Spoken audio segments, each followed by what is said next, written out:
aujourd'hui qu'avait lieu le tirage au sort de l'Euro 2020 et ce n'est pas de chance pour la France, Benoît, qui se retrouve dans le groupe de la mort. Absolument, la France pas vernie, le groupe le plus relevé de la compétition pour les hommes de Didier Deschamps en compagnie de l'Allemagne et du Portugal de Cristiano Ronaldo, tenant du titre. Le Portugal, c'était l'équipe à absolument éviter dans ce tirage au sort. Ça fera au moins une revanche à prendre pour les hommes de Deschamps qui avaient été battus par les Portugais en finale de l'Euro 2016. Les Allemands éliminés, eux, dès la phase de groupe lors du Mondial en Russie en 2018, ont eux aussi une revanche à prendre face aux Bleus.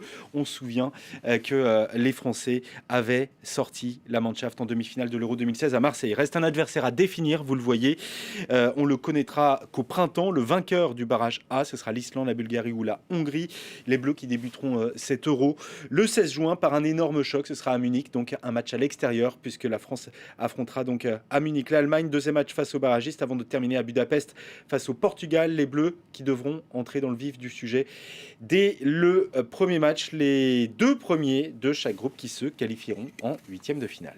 Et le premier match de cet Euro, lui, il se jouera à Rome le 12 juin entre la Turquie et l'Italie. Ouais, la Squadra Azzurra qui n'avait pas participé à la dernière Coupe du Monde, qui a fait une excellente campagne de qualification, sans doute l'une des favorites de cet Euro, l'équipe désormais entraînée par Roberto Mancini. Dans le groupe B, un autre postulant au titre, la Belgique d'Eden Hazard et de Kevin De Bruyne, demi-finalistes du dernier mondial.